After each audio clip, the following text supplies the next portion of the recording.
Welcome to the Simmons Sporting Goods All Things Hunting Podcast, brought to you by Browning Firearms, the best there is, Realtree Outdoors, Swarovski Optic, Browning Ammo, and Banded Waders.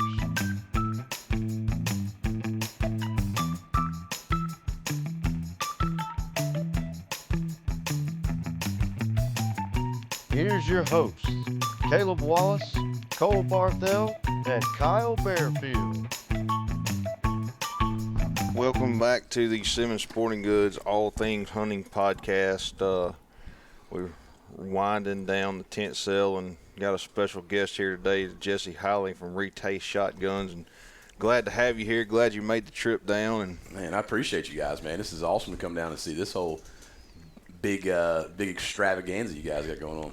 Any of you that don't know what Jesse's role in Retay is, I'm not sure what his official job title is. I'm but not he sure is, what my official job title is. He's like the complaint department. He is the box packer. He's like the head of operations, the sales manager, the marketing guy. Does a little all of it. When you hear Retay, you hear his name behind it. That's right. I think that's probably not a great thing a lot of times. I will say this, though. We have an absolute great crew of guys that are working with us right now. And there was a time of day when, yes, there was a lot going on for every one of us. But we've got a full shipping department, man. These guys, and we just moved into a new warehouse, just upgraded to a 30,000 square foot building. Nice. Big offices, bigger offices. So it's all coming together for us, man. Is that in Virginia? No, sir. It's Eastern in Shore, Maryland. Maryland, Yep. that's right. Yep. God's country. Now tell me, is that where you're from? I'm from the western side of Maryland. So Okay. we moved down, not Baltimore, D.C. You skip past all that, and you get back into the good Maryland again. We're from that side of that. I got you. Yeah. I got you. And then you cross the ditch, and now you're back into another good side. It seems like every state, or a lot of states are like That's that. right. Yeah. That's right.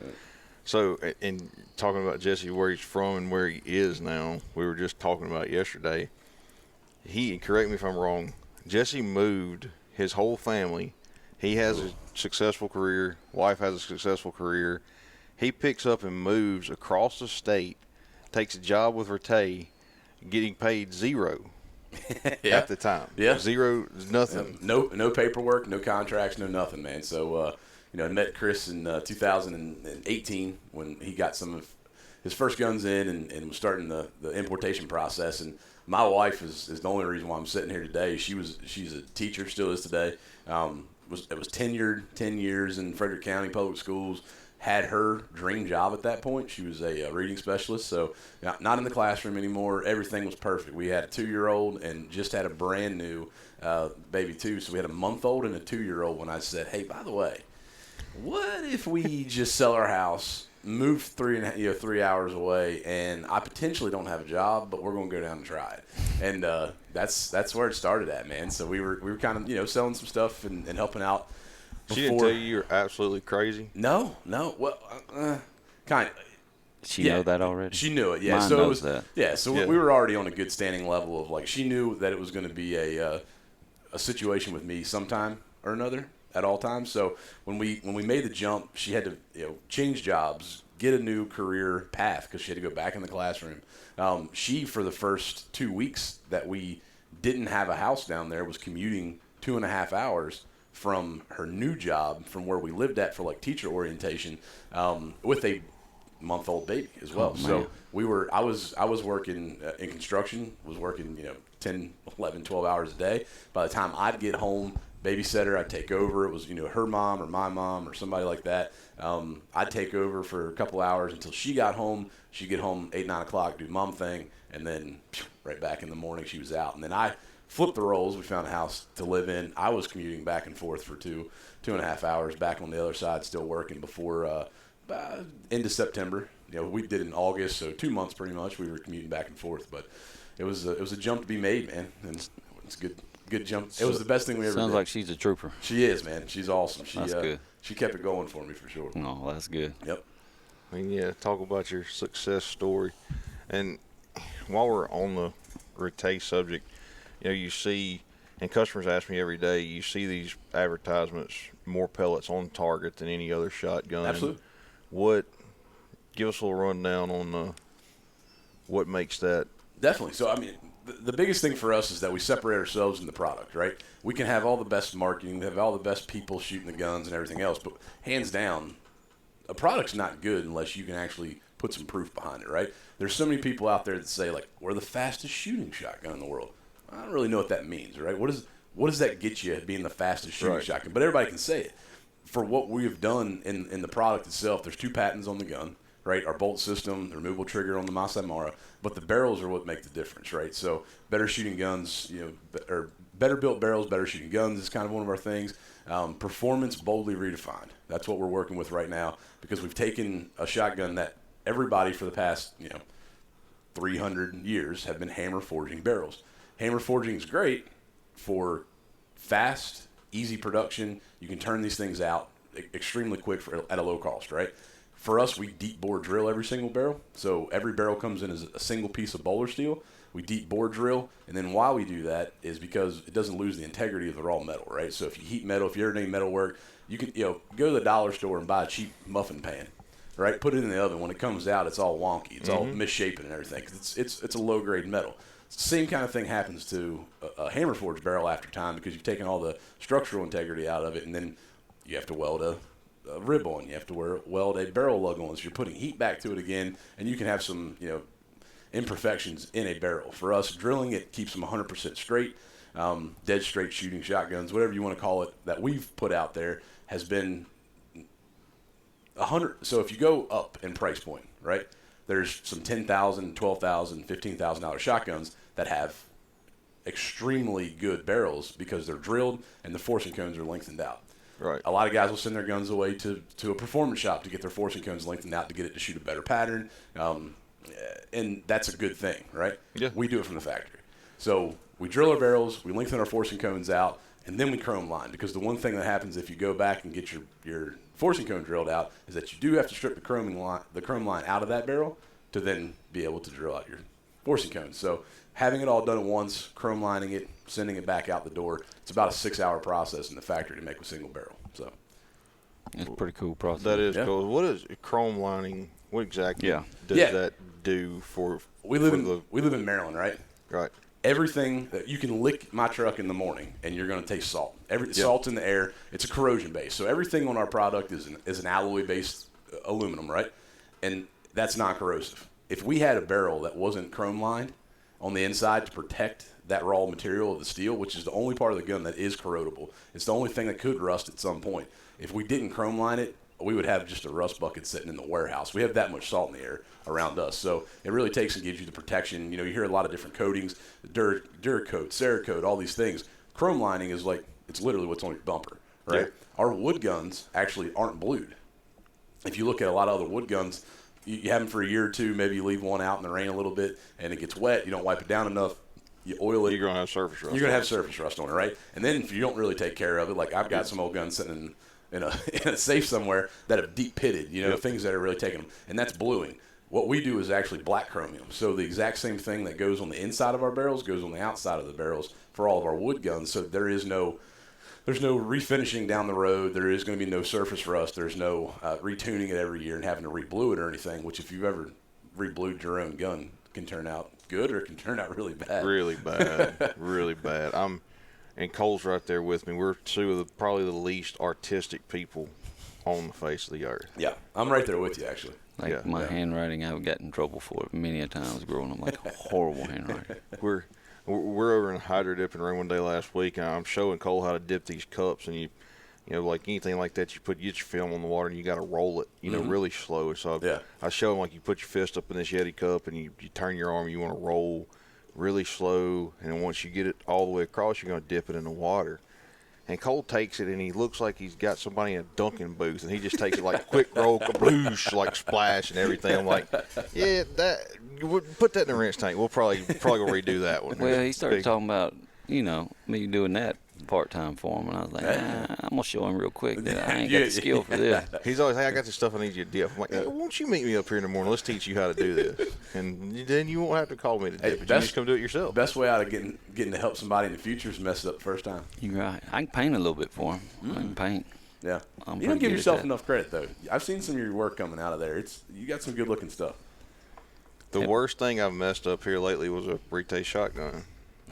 Oh yeah, Rinse tank. I can see. Has he seen it? Yeah, Yeah, he saw it. Woo. He's I like, still think it looks great. It looks It weathered. does. It looks does. weathered. I had my jets a little fast on the rinse tank and blew a little film off the forearm there. So we're gonna redo that sometime this week. Yeah. No, I would definitely sell it as a what do they call that now? A blim, a cosmetic blim. A blim, yeah. Well, no, it could be like a weathered chic. Be like outdoor chic, like people buying their jeans now with holes in them. You can just sell a gun that's got a little bit of faded on it. We tell people, like, have you seen the new Max 7 from Realtree? This is distressed Max 7 Max 7 by yours truly. It's pretty good. Hey, there ain't much of it out there, so That's right. It may be okay. That is true. Most other shotgun manufacturers aren't even taking orders for Max 7. So Yep. Jessie said they got it. It's rolling right now, and we should see them probably here in the next month or so, maybe. Yeah. Into September. Early October. So they'll be rolling back In through. time for duck season. In time for duck. Well, for you guys, we're already in it. We're shooting birds by that point. But Yeah. well, a couple because we got splits that are super crazy this year. So when you're right there on the Chesapeake Bay area, Yes, sir. When does waterfowl season start for you guys? Man, so typically we would be right around Thanksgiving, right? That we have a duck split that runs up to Thanksgiving, but the state of Maryland still considers deer hunting to be like king. And for some reason, and it's never going to change. It's always been kind of a Saturday after Thanksgiving is the first day of rifle season, so they take us back out. Duck season, we get an early split that we could just do away with. Honestly, the teal season as well. Keep those days and put it toward the end, but they don't. Same. And it's ridiculous. We have no birds at that point. We waste 2 weeks of good days that we could use in December or even November at that point. So really, you get your early seasons. Our goose population is the one that's hurting right now. So we are in and I know you guys are a little bit different because most places you go in the country, they're like, oh, we can kill 8 geese or 15 geese or whatever it might be. We are at a one bird 30-day season right now in the state of Maryland. Oh man. What species is that? Canada goose. Canada. Sorry. Yeah. Do y'all get specks or snows? Man, we have shot 2 specks in our group of guys I've ever been hunting in Maryland. So, and that was, to be honest with you, that was the only 2 specks I've ever seen in Maryland. So we don't have the spec fly away. We got a big snow goose population. Right. That's just like everywhere else. But Right. but the Canada goose population, and it, by the way, if you drive down Route 50, which is the main road going down the Eastern Shore from the Bay Bridge all the way to Ocean City, you will look at yourself and be like, how in the world is there only a one bird 30-day season? Because we winter 1 million geese on the Eastern Shore. Really? Easily. Right. So our all the people who are smarter than me, there is a Atlantic Flyway Council, just like every other Flyway Council. They seem to find a problem with updating surveying tactics. Okay, so we're still in the same surveying tactics that they used probably in the 1940s when they started even looking at waterfowl populations. And there is a single subspecies called the Atlantic population that nests and breeds up in a certain bay in Canada. Okay, and that has been on the decline and has 0 nesting numbers for like 4 years straight. Okay, dang. Right. Difference is that we've seen pictures of this, and I was in a Ducks Unlimited conference in a state convention, and they started showing the pictures, and everybody's like, "Oh, this is terrible," and like, I want to kill some birds, so I just raised my hand. I said, "Hey, just a quick question, like, do you think the foot of snow that's still on the ground in June has anything to do with it?" And they're like, "Oh, well, we survey the same place at the same day at the same time every year. It doesn't matter." And I was like, "Did you drop like, I don't know, 50 miles south and get on the other side of the Burrell Forest?" And they're like, "Nope, we don't do that. We only survey this place only." I mean, there is literally like 2 foot of snow in June. Like, of course there's not going to be any breeding birds there. So anyway, if you ask some guys over there, there's some, I guess you would say some hardcore traditionalists that are fine, and they're like, "Yeah, this is what it is." Back when I was younger, there was Back in the good old days, there was 5 million geese on the shore, but now it's we're trying to figure it out still. So duck population's down for us for a legit. I mean, the mallard's not even native to the Atlantic population. We're down to 2 mallards a day during duck season, so it's been scarce. That's what I was going to ask. What species, because I've never duck hunted that area. Yep.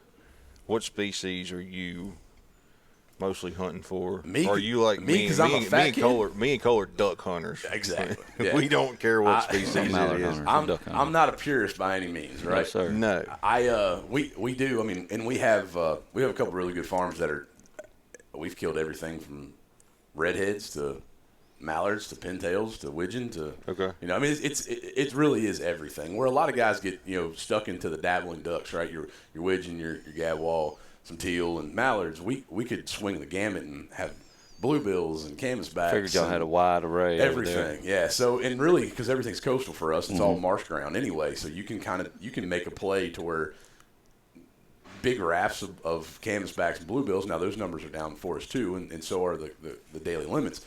But there's 10,000 pintails rafted up in some of these rivers out there. So and teal have been stupid, and our wood duck population. By the way, the Wood Duck Initiative, if anybody's ever, I don't know if you guys had that over here, but on the East Coast, and especially in our area, there was a group and a council that came together. They called it the Wood Duck, or the Wood Box Initiative.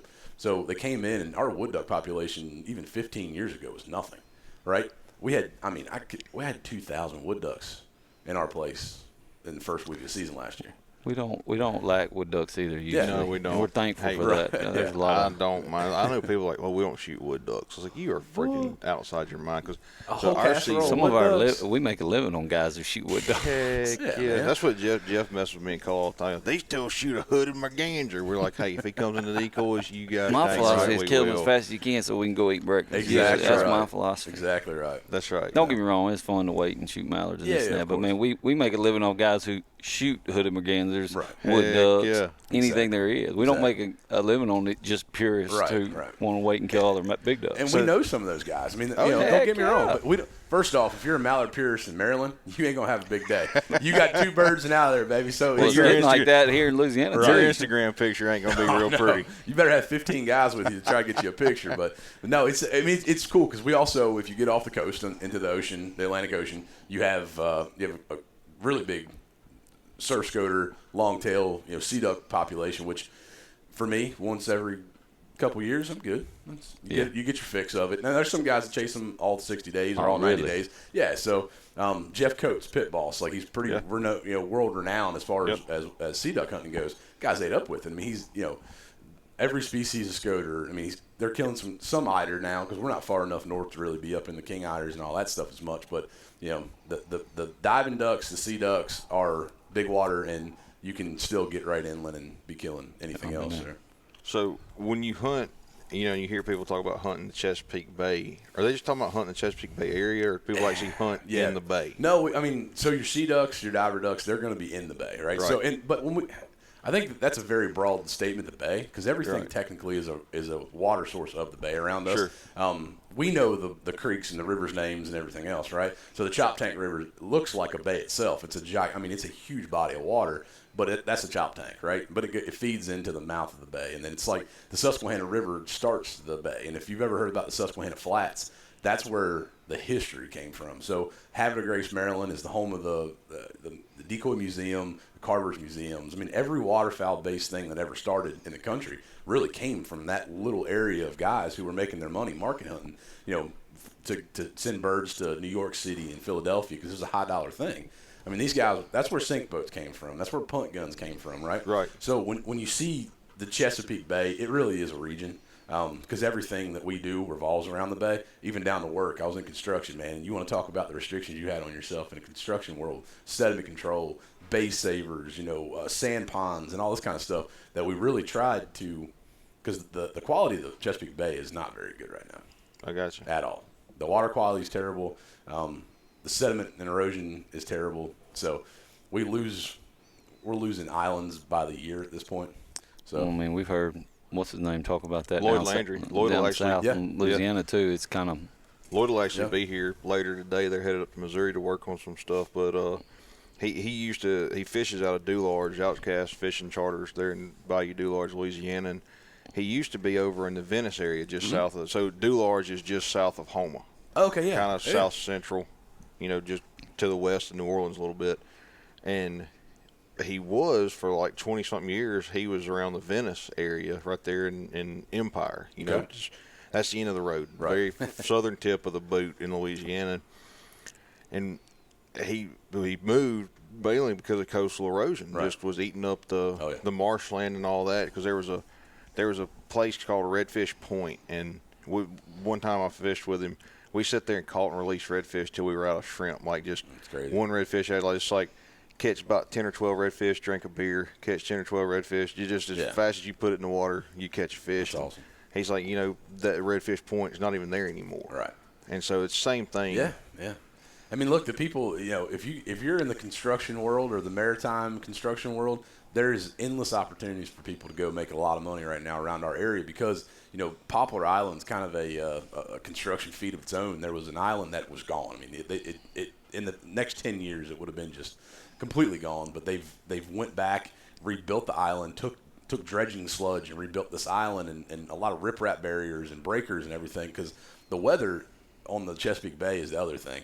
I mean, look, everybody jokes around the country, like, if you don't like the weather, wait 15 minutes, right? Yeah. Right. Well, in Maryland, that's real. Like, you can die in 15 minutes also out on the bay because it goes from, like, a choppy, nice, crystal clear day with all your people out, water skiing. Now, the jellyfish are stupid, but, like, people out recreational boating to where you're in 4-foot breakers, and it is not fun. Like, it goes like that. That fast. Oh, yeah.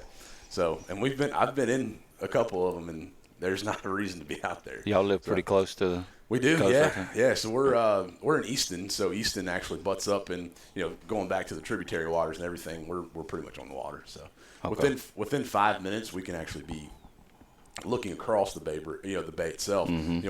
We're about 6 miles wide where we're at, and we're actually one of the most narrow points in the bay because the farther south you go, it actually widens out. 9, 10, 12 miles wide, but we can see just the horizon line from where we Gotcha. are. Yep. Gotcha. Yeah. Erosion it's a real thing. It really is. Yeah. And then I didn't realize it until Lloyd was talking about it down there for the hunters and the fishermen. Yeah. And a lot of other things. I mean, there's a lot of things in this economy. Depends on the coastline, 100%. Whether it be Louisiana or Maryland all of or the Atlantic coast, whatever all it is. of the Atlantic, the Pacific, everywhere. Yeah. Yeah, it was funny. I was actually talking to a customer the other day when he asked me where I was from. We started talking a little bit about fishing and all. We call them rockfish. Y'all call them striped bass. Mm-hmm. And we call them barfish. See, the striped bass that we throw back, we don't eat. They trophy fish for those up there, and they are delicious. Let's be honest with ourselves. I always heard you cut that red line out of them or whatever. They're Kyle's a big striped fisherman. Or you can throw him back and catch it. We kept them too. Dark meat, you gotta get your dark meat out. That is it's a bloodline. Get your dark meat, any kind of overfed, But dude, you get to it's the whitest, flakiest fish you'll ever eat in your life. It's so you're a big fisherman too. I mean, I don't really do much of anything anymore. Look, PSA, if you want to hunt and fish more, don't get in the outdoor industry. Don't get in the industry. Yeah. We live it every single I used day. to hunt and fish a ton. But you get invited on a couple trips a year, I'm sure, and then you go on those, and then you're out of the office for a couple of days, and emails pile back up, and we got to. Then when you get home from that big long road trip, your wife is so happy. Well, we got to get you down here, hopefully. Yeah, absolutely. And you guys back up our way, man. It's to be able to switch that, because we talked about it yesterday. Our ecosystems are pretty similar. We don't have the moss and that kind of stuff, right? And we don't have a lot of trees. Honestly, we're kind of an open farmland that goes into water everywhere. Mm-hmm. But it's very similar to how we function as a community, as what you guys do down here. It's watermen. It's guys who make a living on I would say 50% still today, which is a pretty high number.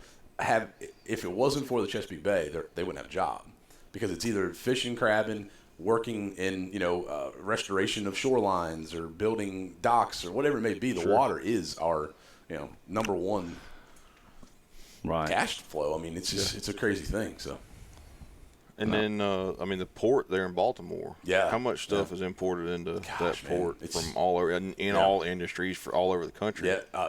Most things, honestly. Like, the Port of Baltimore is the large. If you drive past it, do it very quickly. By the way, don't stop. Drive past it on the highway, and it's it's one of the largest car importation, and trucks and everything else. So, like, if you go through and drive up like 695 through like McHenry Tunnel, and you look to your left, I mean, there's miles and miles and miles and miles of just brand new cars sitting there waiting to be gone, because that's where all of these importations for automobiles are coming, and they're all the same color. It's the craziest thing. Like, you'll see like half of the parking lot's a red Toyota Corolla, right? And then like 3 weeks later, it'll be nothing in that section, and it'll be all white, Toyota pickup trucks or something. And then it'll be blue cars. It's pretty neat to see that place move in and out. But we only have the problem with the Port of Baltimore and the Chesapeake Bay itself. It's a 1 lane in, 1 lane out shipping channel. We just remember the Suez Canal when it got blocked by that container? Yep. Well, that's actually in the same canal that we transport our product through from Turkey to Spain to transport, right? Did the same thing over in the Chesapeake Bay. Had a cargo ship from China actually get stuck outside of the shipping channel. Way bigger area, didn't block anything, but he was stuck there for like 3 months. Slowed traffic down big time. Yeah. So, and they got a tugboat in, tugboat out. I mean, it's a 1 in, 1 out kind of situation, so it slows things down a lot. But it's a pretty big operation down there. I've been through I've seen the port in Mobile. And seen all that. I don't think it's near the size as that, but it's still impressive. You can see it when you drive through and been around it. Yep. And the same port of New Orleans. If you ever take a cruise out of New Orleans, you're right there at the port, and it's pretty cool to see everything else that comes in. I would say that's one of the bigger ones in the country too. Yeah. New Orleans, Shreveport is a big port too, but Savannah, Shreveport, Baltimore. I guess 80-90% of the shotguns on the market come through the Baltimore port. No, man, we actually don't even send our guns to the Baltimore port anymore. Really? Yeah, so where y'all come through it? Anywhere that's open. Yeah, you're right. And this is Dan. And I can't talk about Dan enough. Dan is our operations manager. Dan, you want to talk about like a shining star of our company? Dan Harris came in as a 22-year-old, 23-year-old guy to pack boxes. He was going to come in and ship for us. Okay, within 6 months, Dan was running importation, licensing, operations, shipping still, and he took a lot of that role out of Chris and I to be able to make the step forward to go to the next thing and the next thing. And Dan actually sits and watches maritime maps, so he can see. He's like almost forecasting. Well, Baltimore got shut down pretty much during COVID. Yeah. There was a union strike. There was all kinds of things that happened. Yeah. Like you could see out in the bay because the Chesapeake Bay Bridge is the only way to get in or out of the Eastern Shore unless you go down south to Virginia to the tunnels. There'd be 50, 60 cargo ships and tanker ships sitting in the bay waiting to get into the port. And that was for months. So for us, we could literally just kind of drive down the road and see what the Port of Baltimore looks like. He would go to New York. He would send things to Savannah, to Roanoke, to a port in Florida because he was watching kind of the trends of what was happening. When those ships started leaving the West Coast and coming around to Florida, he kind of predicted that and shifted us somewhere else. So we stayed rolling the entire time, and he did a great job. And really, during COVID, we were still shipping products when everybody else was out.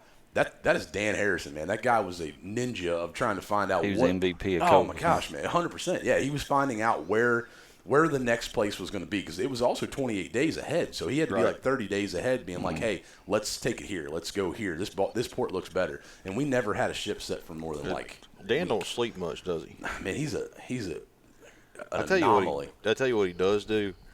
He will respond to an email in less than 90 seconds.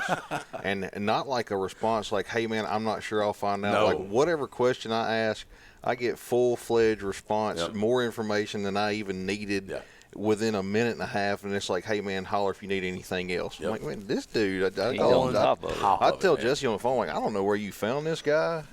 We need one of him down here. But he is bad to the bone, son. Yep. And you know what he did beforehand?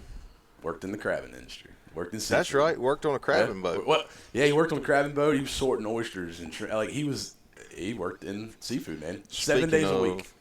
Cole's as big a eater as we are, and so Jessie's going to send us. Tell Cole about these oysters. All right. I'm a little stuck up on oysters, right? Yeah. We have some great oysters. Great oysters, yeah. And I typically don't trend around it. He's like, he wasn't going to eat our oysters in Louisiana like they were Chinese oysters or something. No, you going to eat I think I know where you're going with this because I'm going to tell you. Go ahead. We went to Claw Daddy's. Yeah. When did y'all go there? Friday night? Friday night, yeah. I got to say, they were some of the better oysters I've had in a long time. On Monday night, they have $1 oysters. I heard. Me, Jordan, and Maddie went in there Monday night, and we crushed them. Well, Maddie don't eat them, but me and Jordan do. Yeah, absolutely. And smoked Kyle, too, and smoked them. Yeah. And I love oysters. But I have a buddy of mine They're as good as I'm like you, though. I'm a stickler. Man, we've had them down south, and I know you've had some of the best anywhere. But so before we get on the Maryland oysters, Claudaddy's is where Cole ate the 26.1 pounds of crawfish in 15 minutes. Impressive, by and the way. got beat by a tenth of a pound. And I was like, you couldn't eat like 3 more crawfish at this point? That's impressive. I thought I had him. I had already swallowed all mine when the buzzer went off. This guy was over the trash can with heads in his he had tails in his mouth, and he hadn't swallowed it. And I was like, he should have been DQ'd. But I didn't say nothing. He's a good guy. Yeah. That's awesome. They paid both. I think there were some weight discrepancies and whatever, so they called the other guy a winner, but Cole got paid. They gave us the same amount. They paid him the same, with $300 gift card, something like that. Welcome to Louisiana. So, yes. I say that, but we have all kinds of crazy things the same way. You ever seen, they call it Chesapeake Cowboys. There is a boat docking competition. It's probably one of the biggest things during the summer. These dudes on working boats, they actually go in and whatever dock bar is sponsoring it that weekend, they'll roll all these, I'm talking like big money motors. The boat looks like it just came out of the back of a shed. Right. But they've got some motors and stuff in there, and it literally it's a docking contest. And these dudes come in, I'm talking Mach 3 into the marina, and they turn the boat on a dime and back them in, and they got to hoop them up and everything. So I know what you're saying about just having crazy contests, but muskrat skinning, National Muskrat Skinning Championships. We don't have that, no. Yep, that's in down in Blackwater Refuge. We have oyster shucking competitions, which is a big deal to win that. Crab picking, obviously. What he's telling us is there are rednecks north of the Mason-Dixon line. Oh, my gosh, man. They're everywhere. Yeah. We all. I kind of like hearing that, though. Oh, yeah. That's good. So the oysters that you're sending us. Yes. I will send. I'm excited about. I want peak performance out of these oysters. I've talked them up enough. Buddy of mine, James Parker, works for a company called Chop Tank Sweets. Okay? Aquacultured on top of the water, grows them in float bats. They are hands down best oysters that you will ever have in your life. They're perfectly grown, so they're cupped out. So what they do is they only flip them a certain time. So they actually, to get them to grow, so they'll flip them and they'll cup them so that the cup will grow out in a deep cup, and it's the saltiest, best oyster you'll ever have in your life. I need them. There's no mud or no. Clean as can be, and they wash them even because they go to a lot of high-end restaurants. Like if somebody's selling a dozen oysters, like a buck a shuck or something like that, theirs are $30 a dozen. So. But we'll get some down for y'all. Y'all need to. So I just started, man, to be honest with you, probably 3 years ago, I just started eating oysters and sushi. Oh, man. We ate sushi this weekend. Tuna. Oh. How did you get it ugly? Me and Langston and Brad and 2 other guys put the beat down on it. Thank goodness I didn't get stuck with the bill. I am so glad. I almost started sweating it at first because I'm telling you, it was for 5 guys. It was one of the more expensive meals I've been a part of some expensive meals. Yeah. And I was kind of sweating it, and I was like, Brad, I promise you we're splitting this if we get stuck with this bill. I'm not paying for this full bill. But it was and we pay for everything, but I was like, woo! It was good. I just started liking it, man. That's crazy. It's really, after I got married, I started eating more sushi. She liked it. And are you a tuna guy? Huh? Are you a tuna guy? I will eat tuna. Oh man, that's my favorite by far.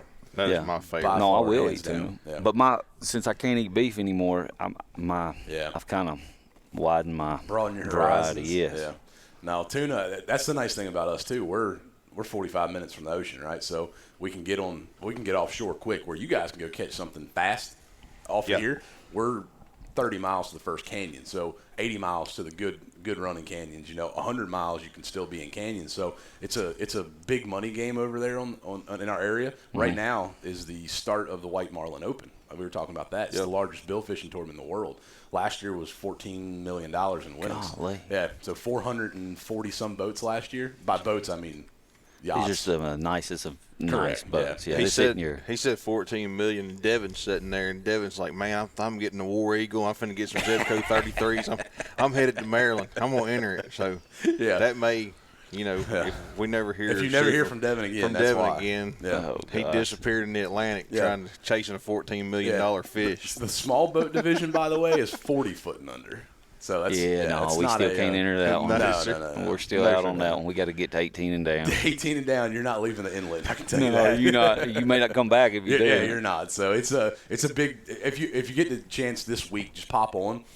For you guys, time frame be like 5 o'clock. in the evening, just go to the White Marlin Open. They run a live camera on the weigh-ins and everything. It's a big show. I mean, thousands and thousands of people come down for it, and you'll see some of these boats roll in, dude. I don't even know how. Well, first off, I know it's about $65,000. You don't know how some people fathom that. Oh, I know.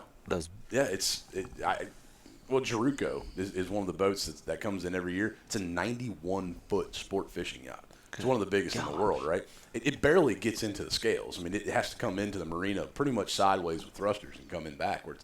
But you can't put a price tag. It's like that thing's a house on the water, yet is performance and it can cruise 30 knots. Yeah. Like it's pretty impressive with these guys. It's just for weekend fishing. Just hanging out. Well, I mean, Michael Jordan. Yeah, I've seen his boat. Catch 23. Yeah, that's a 70-foot Viking yacht, and it's a bad boat. Don't get me wrong. He's not even in the middle of the pack. Oh God! Like I'm not kidding. Like he's kind of like there's Michael's boat. It's like he's not even as impressive as some of the other ones. Oh gosh, no. Is his boat around that area sometimes? Oh, he's there now. Yeah. Okay. Yeah. So they kind of fish up the coast. They start in North Carolina at the Big Rock Blue Marlin tournament, and then they kind of make their way up. And the Mid Atlantic is out of Maryland as well. You got the Ocean City Tuna tournament, and within about a month's span, you can live your boat in Maryland and stay there in Ocean City. And fish 5-6 different tournaments. So yeah, it's big, and it kind of all comes to a head with the White Marlin. He really. Oh yeah. He does that too. So, definitely. We talked about duck species up there. If you go offshore fishing off the coast of Maryland, what species are you mostly usually targeting? Everything. Yeah. So and that's kind of similar, in Louisiana. Lloyd, the Landrys have been in the business, or some of the best in the business. Have done it all, and they're like sometimes when they really go like way out deep sea fishing, they do inshore fishing, speckled trout, redfish, that sort of thing. But now and then they'll go way out, and they're like sometimes they'll catch a fish, and they're like, hey, what the hell is this? And like, hey, we got to get the book out, or we got to take the picture of it and ID it on some app or something. So, no, it's bill fishing is where your money's at. Because at the end of the day, to bill fish, you're going to have some money wrapped up in it in the beginning. Swordfish, white marlin, blue marlin. Ocean City is the white marlin capital of the world. They don't get big. White marlin are actually fairly small.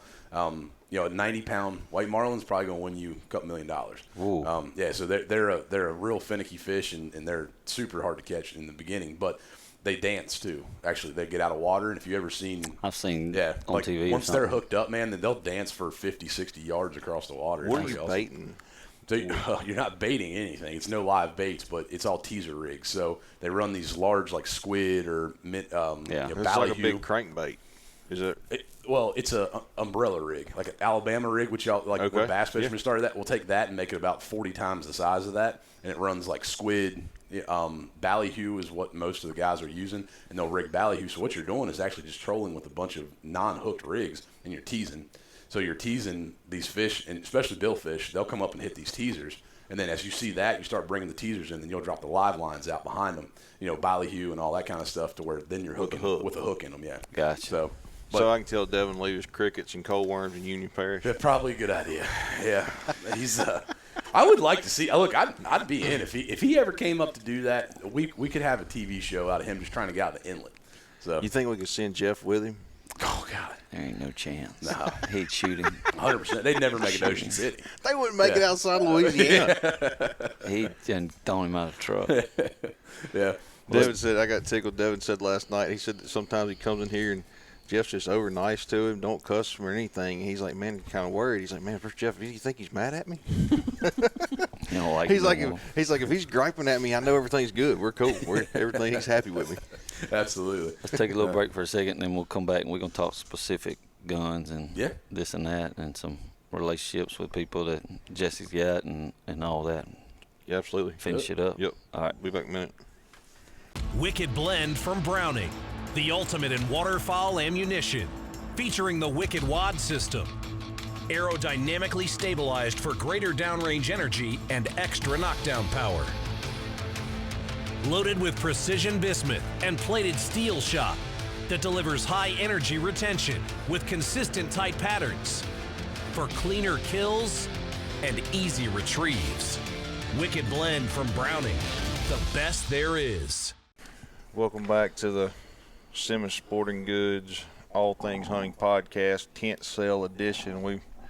Tent sale's winding down. No tax coming up. So are we. I need a little break between no tax and tent sale, but it'll happen quick and we'll get it done. And still with Jessie Highling from Retay Shotguns, and dive off into some of your, I guess you call them pro staff or family. Some of your family. We call them family. Your Retay family, and you and Cole share some of those. Cole works for Realtree, and yep.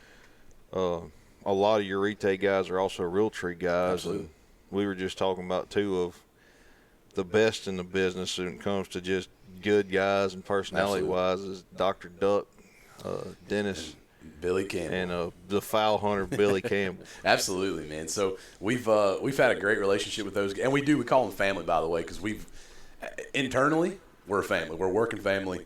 I see those guys literally more than I see my own family. So we had to be something a little bit more than just coworkers, right?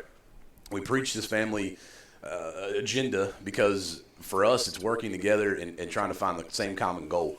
It's not to always sell a bunch of shotguns. It's to better the outdoor community, right? And Billy and Dennis are two of those guys that absolutely embody and bettering the outdoor hunting community. They don't care if they, maybe Dennis a little bit, they don't care if they kill a limit of ducks, right? They want to go out and win, but don't get me wrong. Those guys are the first people at a boat ramp. If you ever meet them, don't show them up. Don't be like, hey, man, well, these guys are TV guys and all. Go talk to them because y'all going to probably end up hunting together. Don't matter what you're wearing, what you're driving, what you're shooting. Exactly. They are genuinely good guys. Enjoy the journey, right? That's the tag for those guys, and they literally do that, and they embody what is good about the hunting worlds right now. No, I've been knowing Dennis and Billy a long time. Maybe not as long as Jessie, but, man, they're pretty solid dudes, man. I've seen them in different expos and different events, and I mean, there's never nothing confrontational. If somebody says, man, they're always down to earth, just love carrying on a conversation with people. And I saw them, they were with us last week at the Delta event in Little Rock, and had as many fans as anybody all 3 days coming up talking to them. And man, and they, by the end of it, Dennis on Sunday evening, he was like, Billy was going strong. Then it was like, I am wore out. He was ready. I bet. And I don't blame him. But man, they're good dudes, man. They got a good little fan base and a good little just a crop of guys that follow them and do a lot of what they do. Yeah, that's a good community they have, and with the products they have out too. You know, the Dr. Duck line of bags and accessories and clothing and everything else that they're coming out with, and then the Allure decoys that they're involved with. Which, by the way, I will say this out loud. I think the Allure decoy brand, as not as a front runner right now in names that you know of, but that is one of the best looking hen decoys on the market. Yeah, it is a good looking decoy. Absolutely. Billy's actually coming through here in the next couple of weeks to bring me some decoys for inventory, and I called yesterday or Friday, whatever day it was, talking to him. I was like, hey, Jesse's here from Retay. He's like, hey, you be sure you give him hell. I said, hey, look, don't worry. He is catching it everywhere. From every angle. We ain't let up on him. Yeah. No, they're great guys, man. And honestly, how long have they been with you? Since, man, day one. Day one, yeah. Like these are guys that when they had the little series on YouTube that went out there and kind of went viral and made them a household name. Sure. We knew that those were the kind of guys we wanted, right? And everybody that we work with and who is in our family really are, first, they're good people. Exactly. Right? And you can have all of the stardom in the world and the biggest following. I want good people. You want a little bit of character with these guys, and they all got it. Yep, and those guys have been, I mean, a true reason why the success that we've seen in Retay, I credited a ton of it to them and Small Town, Cody and those boys, Michael Lee with Backwoods Life, and Kevin, like Philip too. Philip is you ever hunted with Philip? Yeah, he does a good job. You got your track shoes on? He don't play on that turkey season. I called it wasn't just past turkey season before, and I had a question about something, forgot what it was. I was like, I'll just call Jesse real quick, and I call him, and he's like out of breath, and I'm like, dude, are you, like, I need to call 911, somebody after you? What are you doing? He's like, man, I'm over in Mississippi. I'm hunting with Culpepper. He's about to kill me. Hey, man, I'm going to have to call you back. I was like, dang. You do? You have. I'll give it to you, man. You've gotten those are some of the top dudes, and I know all of them personally, and they're all good guys. Absolutely. Great guys. Yep. Great guys, down to earth, Yep. don't think they're any better than any. No. It's just that's a good crew of guys. Yep. I know you got a couple more, but that's a good crew, as good as anybody's got. Yeah, absolutely, and that's our solid family there. We've talked about this before. How many turkeys per year do you think Culpepper sees bite the dust? couldn't put a number on it. Honestly, I wish I could. But you got to realize also. We can call him one time. I mean, another podcast down the road. He keeps when we track. get back into turkey, He keeps I track. was going to say 60 to 100, but I don't know if that's right or not. But I'd say you're probably in the ballpark. In that area. I was thinking close to 100. Yeah, because he's also filming multiple shows at one time, Him and Drake Lamb. And Drake, him and Drake are right there side by side. Let's give the credit, really. I mean, I'm gonna, and I say this because Drake's a buddy of mine, but like the credit for a lot of that, Phillip is a machine, right? When Phillip gets dialed in, I joke all the time. I've said it a million times. When Phillip was a kid, he had to get attacked by a turkey somewhere at a petting zoo because he hates them. Yeah. He hates them. Drake is like the perfect person to be with Phillip. He's calm.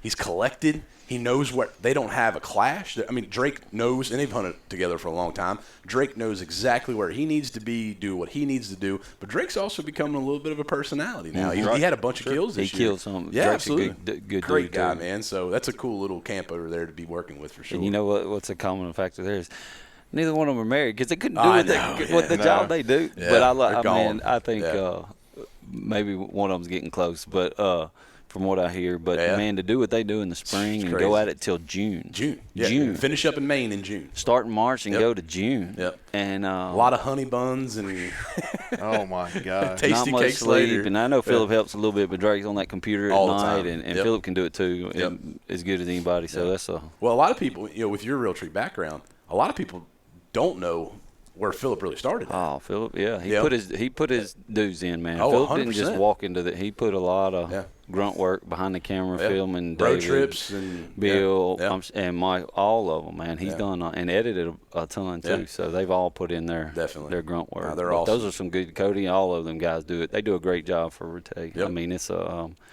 You kind of know what they shoot. I mean, some of these guys that not knocking anybody else, but I'm just saying, you don't really know who they represent or whatever, and I'm not big into that. But and we're not either. But it just ask us. They've just done a great job with it, and you know that they shoot that gun. Yep. And that's a common relationship thing too. I mean, we don't trust me. I'm not like, hey, can you get some more pictures of Retays? Can you do this or that?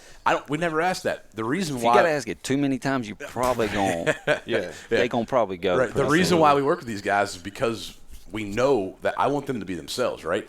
Billy and Dennis don't change a bit, right? Jim Caesar. What you see is what you get. Yep. I mean, I'm pretty sure the only kind of shoes that both of them own are waders and Crocs. Dennis for sure. Yeah. Billy, I've seen Billy wear flip-flops. He wears flip-flops. That's right. But Dennis is 100. He wore Crocs all week in Little Rock last week. Yeah. I couldn't stand on Crocs like that, boy. I wear them a lot too. But I wear them a good bit. I do. But Caleb may have a good point there. But let's talk a little bit about some guns that are on the market at this very moment, and what is the hottest seller from your perspective to his to all over. I mean, no taxes. Tent sales winding down, no taxes coming, and like we do on typical years, anything that's in that tent sale flyer that we still have quantity on, or there's not a rebate expired, we're going to extend it through no tax weekend. And in between tent and no tax, if you want to lock something in, make sure you got your name on it. You can put it on layaway, put as little as 10% down, pay it off on no tax. Or you can come in on no tax weekend and put something on, like something for Christmas. So you got 90 days. You can put it on layaway and put 10% down and lock in your no tax. Yep. So one of the things, front page of the flyer, the Retay Masamara. Buy a Retay Masamara 12 or 20 gauge, don't matter what color combination. You get a free Retay GPS tactical, absolutely free. No mail in, no nothing. Just hand it to you, roll out. That's it. So pretty. You don't see that everywhere in the country. That's pretty good. Yep. That's a great statement for the relationship that we have with you guys. But to be honest with you, out of necessity, right? The market kind of fell out of the tactical shotgun world, and we all know what happened during COVID and everything. But what you guys have done for us as a company, honestly, is beyond reasonable doubt. I mean, like, the relationship we have is honestly, truthfully. We took a chance, and it worked. You know, well, when we took it goes back to just genuinely good people. When we first met with Retay at SHOT Show, I guess 2017 SHOT. Yeah, 17 or 18, and. They, first of all, I'm not a SHOT Show fan. Like, that is, you can't get anything done. No. There's all these tourists, I'll call them, and, you know, they're standing in line. They want to get, you know, people go to these booths, and all they want is a free hat or a free T-shirt, and I'm trying to do business. You know, that's what we're here for. Y'all got stickers? I don't like Las Vegas to begin with. I didn't want to be there to start with, so we're trying to work or whatever.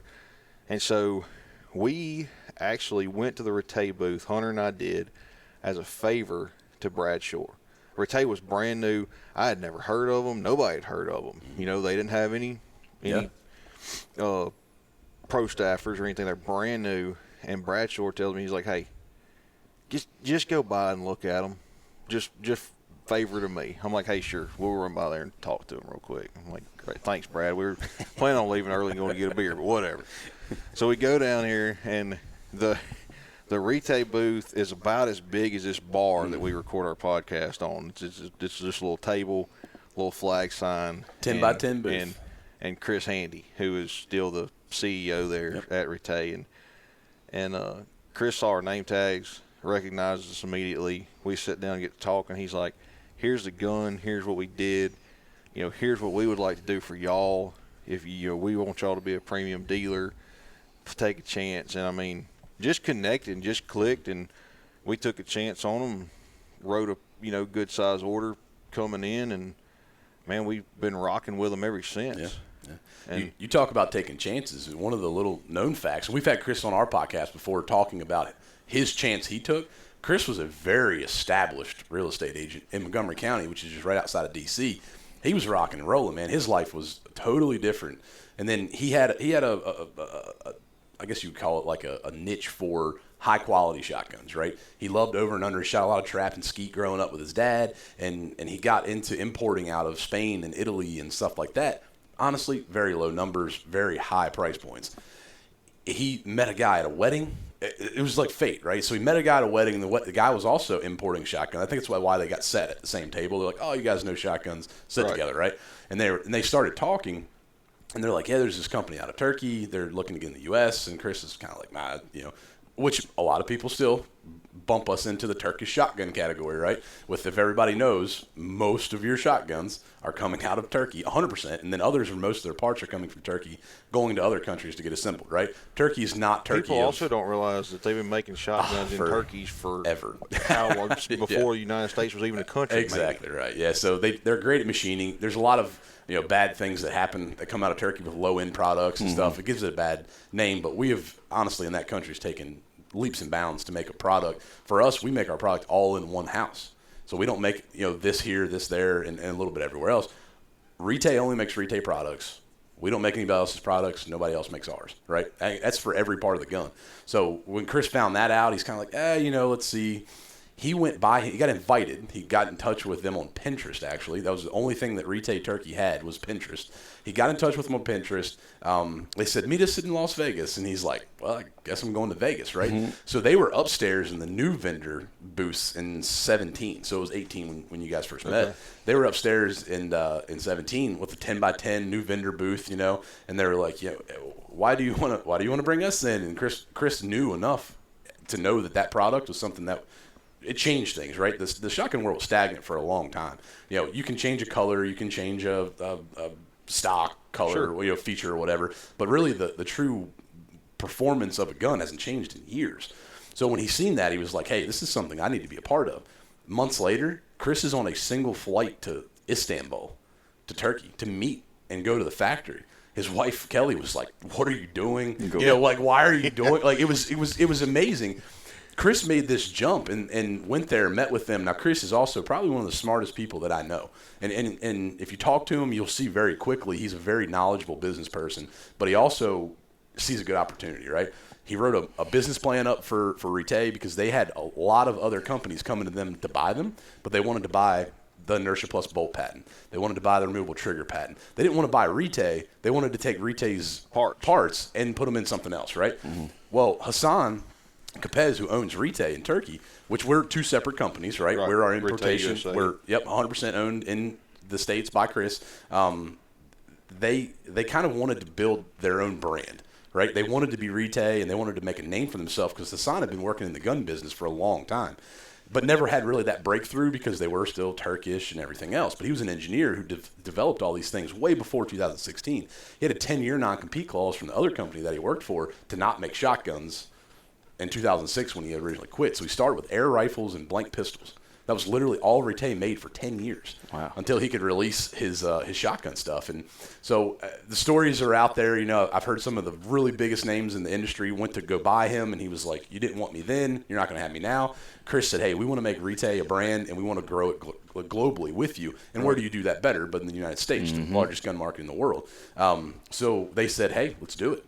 And Chris was kind of, I think, taken back. Yeah, because when he tells the story, he's like, they liked what I said. And like, it was like, here it comes, right? So when Chris started, that's how we met. It was actually in Frederick, Maryland, my hometown. He had, I'm not kidding you, I think out of the first deliveries came to his house. In his garage, because he had his FFL already, and then he was like, hold on a second, I can't fit 300 guns in my garage. Kelly would have probably killed him because she took a parking spot up, but like he had a really small little warehouse building in Frederick, and that's where we had originally met each other, and then, you know, the past is kind of everything now, but when we look back, we're just moving into a 30,000 square foot facility. When I met Chris, we were standing in between like some boxes of shoes, and like there was stuff everywhere, but really didn't have a place. And my wife, toys, and man. And my wife actually walked into the new facility the other day, and she got teary-eyed. Oh, it's awesome! They're so cool, man. Awesome. Yeah, Kelly and Chris are the same way. Like, I think Chris, the first day that he walked into the new facility, I seen him taking some pictures, and he was just like, You know, like he was like, "This is where we're at." This really happened. So you kind of pinch yourself, like, it was pretty cool. Where we came from. Yeah, man, and he's done a great job, and he's assembled, like I said, a family, and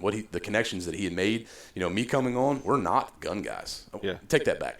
We're gun guys. You're gun enthusiasts. You're a gun fanatic. We didn't come from right. Yeah, me. I'm a hunter. Yeah. Hands down. I grew up on a farm. Right. I grew up at dairy farms. Right. So exactly. I was in construction, and the reason I think we drive so much is like, man, 5 years ago I was digging ditches for water line. Right. Yeah. And I know that I don't want to go back to that, and Chris doesn't want to go back to his life that he was in, which was very successful. But it's just really cool to see everything come together and what we've done in 4 years. I mean, it's pretty awesome. I was going to say, to grow a shotgun brand in, you know, which you talk about the United States being the biggest gun market, but it's also, there's a lot of loyal brand specific, ever how you want to say it. And so you come in and you're competing with Benelli and Beretta and Browning and all those guys who make a great product. And they've been doing it for 400 years, right? That's right. Yeah. And make a great product, 100%. And they've made it for a long time. And for y'all to come in and compete and do, you know, what you do is impressive. Yeah, you'll never hear me bash those guns. I've shot them all, right? Like that. I've shot pretty much every brand sitting on the shelf. Mm-hmm. The difference is, number one, I don't clean guns. I got to shoot an inertia gun. Hands down, gas guns don't do it for me in the long term because I just don't clean guns.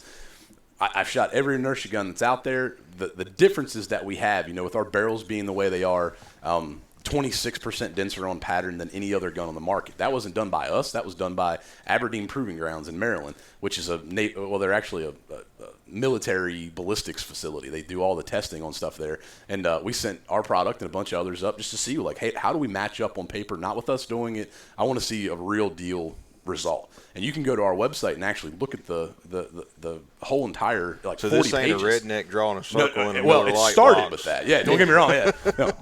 And I'm out there counting with a clicker. You know, I'm thinking like I'm trying to put a turkey gun together. But no, this is lasers. These are electronic pools and all that kind of stuff. So when we got to do that and we seen it, for what we knew, we validated what we already knew, right? And then that was where, to me, it was like, let's go, right? And that was kind of our bump in the world that we are in now. I mean, you make a good product at a good fair price, and now we get to control our price too, right? And that's the cool thing, because we're not looking for parts from 10 different countries. Right. It comes out of one house, and that's good and bad, right? Because we can't make 100,000, million shotguns or whatever it might be as fast as anybody else can do it, because, like I said, they've been around for 40 years or 400 years or 150 years, Some of them have, yeah. Hey, but you can't be 400 until you're 4, right? You're exactly right. That's where we're at right now. We're 4 years old, so. No, it's been a cool ride, man, for sure. It's been a cool ride, and the Masamara was the first, I guess you call it, flagship gun, and still is y'all's premier waterfowl gun. Absolutely. But the Gordian came along last year, yes, and is a really for what it costs, it's a freaking workhorse is what it is. It's slowly so the 20 gauge Gordian. Now you talk about me catching a bunch of slack down here.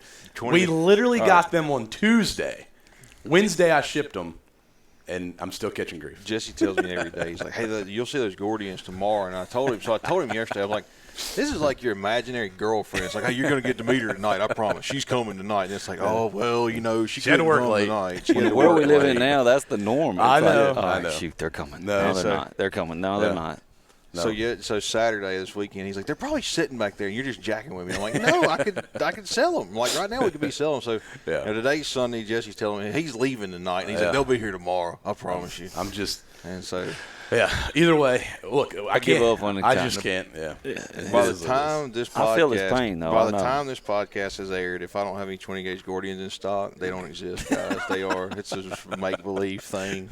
No, they are somewhere between Maryland and Louisiana right now. So main difference in the Gordian and the Masamara is the Masamara has a 2-piece receiver. Correct. Of course, has y'all's patented and removable trigger. Yes. Where the Gordian has a 1-piece receiver. Yep. And traditional single pin receiver, but this is the same barrel process. It's actually the same barrel, right? Cole actually killed a turkey with my Gordian this year. Yeah, because I've got a 20 gauge Masamara and then I got a 12 gauge Gordian. Yep. And the 1-piece receiver for us. It comes down to and everybody looks at the price point, right? In my world and consumers' world, if it doesn't cost as much, it's not as good. Well, that's not always the case, right? It comes down to the actual production of that product.